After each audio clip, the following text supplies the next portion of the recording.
امام حسین اب کربلا میں داخل ہوں گے، مگر ابھی تک کربلا کا مقام نہیں آیا۔ اور نے آپ کے پیچھے آپ کی اقتدا میں نماز پڑھنے کی ٹھانی، اور یہ ایک بار نہیں کئی بار ہوئی۔ حسین ابن علی کو مزاحم کرنے کے بعد جی نہیں پائے گا، لہذا صرف ایک بات کی گارنٹی دے دو کہ حسین ابن علی کو ہم کوئی تکلیف نہیں پہنچائیں گے، میں کسی بھی طرح سے اس کو بیعت پر رضامند کر لوں گا۔ عمر ابن سعد نے امام حسین کو تنہائی میں ملنے کی درخواست کی۔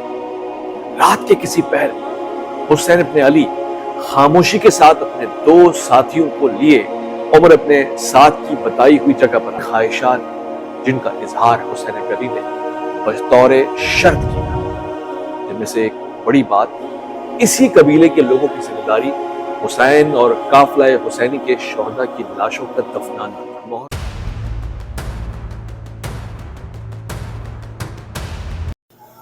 سلامتی ہے، آپ کربلا سیریز دیکھ رہے ہیں اور میں محمد اویس ربانی خود کربلا میں موجود ہوں۔ جس روضے کے گنبد کی طرف آپ کی نگاہیں ہیں، یہ حضرت عباس علمدار کا روضہ ہے، اور اس کے بالکل عقب میں امام حسین جن کی داستان اور یہ پوری کربلا حقائق کے اوپر مبنی اپنی تحقیق کے مطابق آپ کے سامنے رکھ رہا ہوں۔ پچھلی سیریز میں ہم نے یہ بات کی تھی کہ امام حسین اب کربلا میں داخل ہوں گے، مگر ابھی تک کربلا کا مقام نہیں آیا۔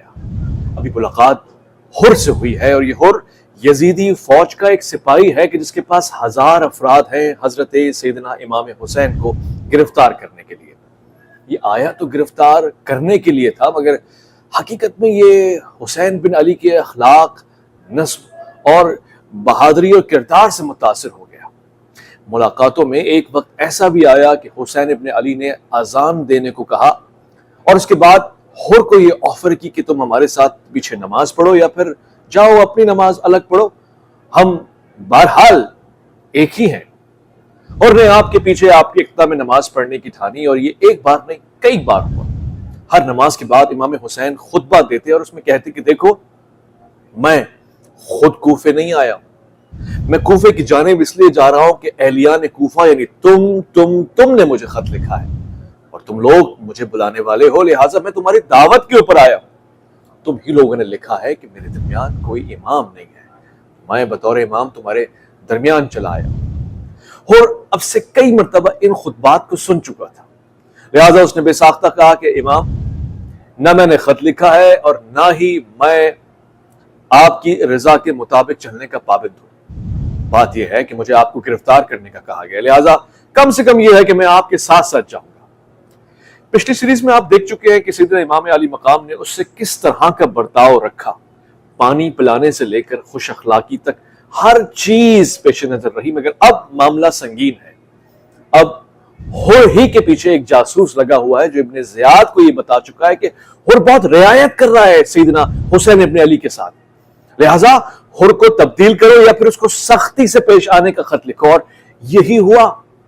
کچھ ہی دنوں میں ایک خط حر کے پاس آیا جس میں لکھا تھا کہ تمہارے پیچھے میرے جاسوس ہیں، اور تم جس بھی انداز سے حسین ابن علی کے ساتھ پیش آؤ گے مجھے مکمل معلومات حاصل ہوتی جائے گی۔ اور اب حر کو یقیناً اپنا انداز، اپنا لب و لہجہ بدلنا تھا۔ یہ مقام قطقطانیہ ہے کہ جہاں پہنچ کر حضرت امام حسین ابن علی نے ایک عجیب اعلان فرمایا۔ آپ نے اپنے ساتھیوں کو جمع کیا اور ان سے اپنی بیعت کا قلع اٹھا لیا، یعنی آپ نے ان کو آزاد کر دیا اور کہا کہ تم میں سے جو جانا چاہتا ہے وہ چلا جائے۔ مسلم بن عقیل کوفے میں شہید ہو چکے ہیں، اور اب جو بھی یہاں رہے گا وہ مارا جائے گا، لہٰذا میں تمہیں آزاد سمجھتا ہوں۔ میں کسی بھی طور یزید کی بیعت نہیں کر سکتا، لہٰذا میں اپنی جان، اپنے ساز و سامان اور اپنی ہر چیز کا خود ضامن ہوں۔ میں تم پہ کوئی بھی جبر نہیں کرتا، تم میں سے جو جانا چاہے اپنی منزل کی طرف چلا جائے۔ مقام قطقطانیہ پہ ایک خوف اور ہراس کا عالم تھا۔ یزید کا لشکر بڑھتا جا رہا تھا، اور باقاعدہ امام حسین سیدنا حسین ابن علی گرفتار سے ہو چکے تھے۔ البتہ حسین بن علی کے سپاہیوں نے بالکل ویسا برتاؤ نہیں کیا جیسا اہلیان کوفہ کر رہے تھے۔ اس کے بالکل برعکس حسین ابن علی کے سپاہیوں نے بڑے دعوے کے ساتھ کہا، حسین یہ کیسے ہو سکتا ہے کہ ہم آپ کو اکیلے چھوڑ کے چلے جائیں اس مقام پہ کہ جب آپ کو ہماری سب سے زیادہ ضرورت ہے؟ حسین، ہم آپ کی ملازمت سے کیسے پیچھے ہٹیں؟ خدا کی قسم، اگر آپ ہمیں نکالیں گے اور یہاں سے جانے کا حکم بھی دیں گے تو ہم نہیں جائیں گے، کیونکہ ہم آپ کو اکیلا نہیں چھوڑ سکتے۔ روایات میں ہے کہ یہ جملے بھی دہرائے گئے کہ اے حسین، اگر آپ ہمارے لیے اپنا دروازہ بند کریں گے تو ہم دیوار سے کود کے آ جائیں گے، مگر فرزند زہرا کو اس بڑے بیابان میں اکیلا نہیں چھوڑیں گے۔ اس طرف حسین ابن علی کے وفادار ساتھی وفا کا اعلان، اظہار اور محبت اور پیار کا بھرملا اظہار کر رہے تھے، مگر اس طرف ابن زیاد دربار میں حسین ابن علی کے قتل کی سازش بنا رہا۔ روایات میں ہے کہ اس نے ایک خط بھی حسین ابن علی کو لکھا، جس میں لکھا کہ حسین، بات یہ ہے کہ آپ یہاں کیوں آئے ہیں یہ میں جاننا چاہتا ہوں۔ مگر حسین ابن علی نے اس کے خط کو اس حد تک حقیر اور تذلیل آمیز سمجھا کہ اس کا جواب بھی نہ دیا، یہاں تک کہ قاصد نے کہا کہ اے حسین، اس کا کوئی جواب ہے تو مجھے بتائیں تاکہ میں امیر کو دوں، اور آپ نے جواب میں کہا کہ ایسے خطوط اور لکھنے والوں کا کوئی جواب نہیں ہوتا۔ یہ کافی تھا عبید اللہ ابن زیاد کو اس کی حیثیت اور اوقات یاد دلانے کے لیے۔ اس جواب کے جواب میں وہ آگ بگولا بھی ہوا اور اس نے حسین ابن علی کے قتل کا پورا منصوبہ بنایا۔ اپنے دربار میں اعلان کیا کہ کون ہے جو حسین ابن علی کو گرفتار کرے گا یا پھر اسے روکے گا تاکہ وہ یزید کی بیعت کر لے۔ اس خوفزدہ دربار میں حسین ابن علی کا نام آتے ہی سب نے سر جھکا لیے، یعنی بے شمار لوگ ایسے تھے جو شاید ایسا کرنے کی جسارت کر بھی سکتے تھے، مگر پہل کون کرے؟ عبید اللہ ابن زیاد بہت مکار اور چلاک شخص تھا۔ اس نے فوراً سے کہا کہ جو شخص بھی حسین ابن علی کو گرفتار کرے گا یا امیر کی بیعت پہ رضامند کرے گا، میں اسے رے کی حکومت کا یقین دلاتا ہوں، اور بھی 7 مستقل سال وہ رے کے اوپر حکمران بن جائے گا۔ اس اسنا میں عمر ابن سعد، حضرت سعد بن ابی وقاص رضی اللہ تعالی عنہ فاتح ایران کا صاحبزادہ، اس نے کہا کہ اے حاکم، یہ کسی اور کے لیے کیوں؟ رے کی حکومت کا حکمران میں ہوں اور مجھ سے بہتر کون ہو سکتا ہے؟ بس یہ شرط ہٹا لو کہ میں حسین ابن علی کو گرفتار کروں، کیونکہ یہاں کوئی بھی اتنی ہمت نہیں کرتا کہ حسین ابن علی کا سامنا کر سکے۔ عبید اللہ ابن زیاد نے کہا کہ حکمرانی ایسے نہیں ملتی اے پسر سعد، اگر تم کچھ پانا چاہتے ہو تو تمہیں ہمت بھی دکھانی ہوگی۔ میں تمہیں 4000 اور اس سے زائد گھوڑ سوار تمہارے ساتھ بھیجوں گا اور لشکر کو بڑھاتا چلا جاؤں گا، تم بس کسی بھی طرح سے حسین ابن علی کو رضامند کر لو کہ وہ بیعت کرے یا پھر خاموشی سے یہاں سے چلا جائے۔ عمر ابن سعد نے ایک دن کا وقت مانگا۔ اضطراب اور تذبذب کی کیفیت سے گزرنے کے بعد جب یہ اگلے دن دربار میں آیا تو اس نے کہا، امیر، میں صرف ایک چیز چاہتا ہوں، کوفے میں اور مدینے میں کوئی بھی حسین ابن علی کو مزاحم کرنے کے بعد جی نہیں پائے گا، لہذا صرف ایک بات کی گارنٹی دے دو کہ حسین ابن علی کو ہم کوئی تکلیف نہیں پہنچائیں گے، میں کسی بھی طرح سے اس کو بیعت پر رضامند کر لوں گا۔ عبید اللہ ابن زیاد نے وقت کی سازش اور حالات کے مزاج کو بھانپتے ہوئے خاموشی کا اظہار کیا اور کہا کہ اس وقت یہ ضروری ہے کہ تم حسین ابن علی کو جا کے گرفتار کرو اور اس پہ تنگی کرو اور سختی کرو تاکہ وہ ہمارے معاملے میں راضی ہو جائے۔ یہاں عمر ابن سعد روانہ ہوا اور اس طرف حر حضرت حسین ابن علی کے ساتھ سخت مزاجی سے پیش آنے والا خط حاصل کر چکے ہیں۔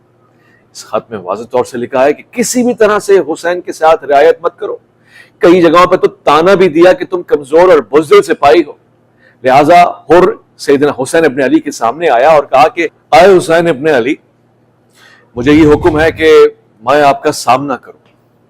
امام حسین نے کہا، تم بار بار جو ہمارے سامنے آ رہے ہو، اگر ہمت رکھتے ہو تو ون مقابلہ کر لو، یعنی تم میرے سامنے آؤ اور میں تمہارے سامنے آتا ہوں اور طے کر لیتے ہیں کہ کس کی چلے گی۔ اور نے ایک بار پھر عاجزی اور انکساری کا اظہار کیا اور کہا کہ حسین ابن علی، مجھ میں اتنا دم خم نہیں ہے کہ میں فرزند زہرا کا مقابلہ کروں، میں زیادہ سے زیادہ یہ کروں گا کہ آپ کو آپ کی مرضی کے مطابق کوفے نہیں جانے دوں گا۔ ایک مرتبہ حسین ابن علی نے کہا کہ تم پھر ہمیں واپس مدینہ جانے دو، یا مکہ کی طرف، یا یمن کی طرف، یا شام کی طرف، یا روم کی طرف، یا جہاں ہم جائیں وہاں چلے جائیں؟ اور نے کہا کہ مجھے اس بات کا بھی حکم نہیں دیا گیا، بلکہ مجھے اس بات پہ پابند کیا گیا ہے کہ میں آپ سے بیعت کا مطالبہ کروں۔ جواب میں حسین ابن علی نے کہا کہ اگر ہم بیعت کے لیے راضی نہ ہو تو تم کیا کرو گے؟ کہا لازماً میں آپ سے جنگ کروں گا جو میں نہیں چاہتا۔ حسین بن علی کی بارہا اپنے اصحاب کو جانے کی اجازت دینے کے باوجود کسی بھی سپاہی کا اس وقت تک امام حسین کو نہ چھوڑ کر جانا حر کی آنکھوں کے سامنے تھا۔ اب حسین ابن علی اپنی مرضی کی جگہ پہ بھی نہیں جا سکتے تھے، لہٰذا یہ حکم ہوا کہ اب وہ ایک ایسی سرزمین کی طرف چلیں جو کوفے سے تھوڑا سا دور ہو۔ روایات میں مختلف نام آئے ہیں، کسی نے ماریا، کسی نے نینوا کہا، مگر حسین ابن علی انکار کرتے رہے۔ کہتے ہیں کہ ایک ایسا مقام آیا کہ جہاں حسین ابن علی کا گھوڑا تھم سا گیا۔ انہوں نے بارہا اس زمین کا نام پوچھنا چاہا، مگر شاید حسین ابن علی کے کان اپنی مرضی کا نام نہیں سن رہے تھے۔ کسی جانب سے آواز آئی کہ اس سرزمین کا نام کربلا بھی ہے، تو حسین ان اللہ و ان الیہ راجعون کہہ کے گھوڑے سے زمین حسین نے اپنے سپاہیوں کو اسی جگہ خیمہ لگانے کے لیے کہا، اور یہ واقعہ بھی یاد دلایا کہ ایک مرتبہ جنگ صفین سے واپسی پر حضرت علی ابن ابی طالب امیر المومنین کے ساتھ اور اپنے بھائی امام حسن کے ساتھ وہ اسی جگہ سے گزرے تھے۔ حضرت امام حسن کی آغوش میں علی ابن ابی طالب آرام فرما رہے تھے کہ اچانک انہیں کچھ یاد آیا اور وہ رونے لگے۔ یہ رونا اس حد تک بڑھ گیا تھا کہ آنسو سینے سے اور سینہ آنسوؤں سے چمکنے لگا۔ حسن ابن علی نے پوچھا بابا جان آپ کیوں اتنا گریہ فرما رہے ہیں؟ آخر اس سرزمین سے آپ کا کیا رشتہ ہے؟ تو علی ابن ابی طالب نے کہا کہ یہ میرا حسین اس سرزمین پہ خون کے غوطے کھائے گا، اور گویا میں ان تمام مناظر کو اپنی آنکھوں سے دیکھ رہا ہوں۔ انہی مناظر کو حسین ابن علی کی آنکھ بھی دیکھ سکتی تھی، کیونکہ اب یار و مددگار کوئی نہیں رہا تھا۔ حسین اپنے سپاہیوں پہ، اپنے وفاداروں پہ مکمل انحصار کرتے تھے، مگر اس کے باوجود حسین کا ان سپاہیوں کو جانے کے لیے کہنا خود ایک سوالیہ نشان ہے۔ اسی سرزمین پہ کہ جس کو آپ میرے عقب میں دیکھ سکتے ہیں، حسین ابن علی نے 2 محرم کو اپنے خیمے لگا دیے۔ خیموں کا مزاج بھی اس پروٹوکول کے ساتھ تھا کہ عباس علمدار کا خیمہ سب سے آگے تھا، اور پھر اس کے بعد حضرت سیدنا امام حسین کے لشکر کے وہ رہوار، گھوڑے، وہ اونٹ، ان کا خیمہ لگا تھا۔ بعد اس کے اصحاب امام حسین کا خیمہ تھا، اور پھر کہیں پیچھے جا کر سیدنا امام حسین اور جناب زینب عالیہ کا خیمہ تھا۔ سب سے آخر میں امام زین العابدین یعنی علی ابن الحسین کا خیمہ تھا۔ شاید کربلا کو اسی مزاج سے تیار کیا گیا تھا کہ آنے والے علی ابن الحسین کی حفاظت بھی کرنی ہے اور حرم کا پردہ عباس بن علی کے ہاتھوں میں محفوظ بھی رکھنا ہے۔ 3 محرم کو عمر ابن سعد کا لشکر بھی اسی سرزمین پر آن پہنچا تھا۔ پہلے 4000 کا لشکر، اس سے قبل ہور کی سربراہی میں 1000 کا لشکر، پھر سنان کی سربراہی میں 8000 کا لشکر، پھر شمر کا 8000 کا لشکر، اور اس طرح بڑھتے چلا گیا 55,000 تک کا لشکر، یعنی اس کی کل تعداد کم و بیش 55,000 کے قریب ہو گئی۔ اب 4 محرم ہونے والی تھی۔ عمر ابن سعد نے امام حسین کو تنہائی میں ملنے کی درخواست کی۔ رات کے کسی پہر میں حسین ابن علی خاموشی کے ساتھ اپنے 2 ساتھیوں کو لیے عمر ابن سعد کی بتائی ہوئی جگہ پر آ گئے۔ عمر ابن سعد نے دیکھتے ہی قدموں کا بوسہ دیا، سینے کو چوما، اور پھر 10 بوسی کرنے کے بعد کہنے لگا کتنی پیاری خوشبو ہے، اور کیا عالی مقام اور مرتبہ اور نسب ہے آپ کا۔ یہ آپ کے شایان شان ہے کہ آپ کی تعظیم کی جائے۔ جواب میں حسین ابن علی نے بس اتنا کہا، خدا تمہیں توفیق دے۔ اب عمر سعد نے اپنی اس تشنگی کا اظہار کیا کہ عراق کی سرزمین میں کیوں آئے ہیں۔ حسین نے فرمایا کہ جسے مدینے سے نکال دیا گیا ہو، مکے میں جس کا کوئی یار و مددگار نہ ہو، اس کے قتل کی سازش کی جا رہی ہو، وہ کہاں جائے؟ مجھے اہلیان کوفہ نے کہا کہ تم ہمارے پاس چلے آؤ، ہمارا کوئی امام نہیں ہے، لہٰذا میں کوفے کی جانب آ رہا تھا کہ مجھے یہاں روک دیا گیا ہے۔ میں یہاں اپنی مرضی سے نہیں آیا ہوں، اگر تم کہو گے اور مجھے راستہ دو گے تو میں کسی اور طرف بھی جا سکتا ہوں، یا پھر کسی جنگل اور بیابان میں بھی رہ سکتا ہوں۔ عمر ابن سعد اپنی مرضی کی بات سن رہا تھا، یا پھر تاریخ انسانیت کو حسین یہ بتانا چاہ رہے تھے کہ میں جنگ کرنے پہ مسلط نہیں ہوں، یا میں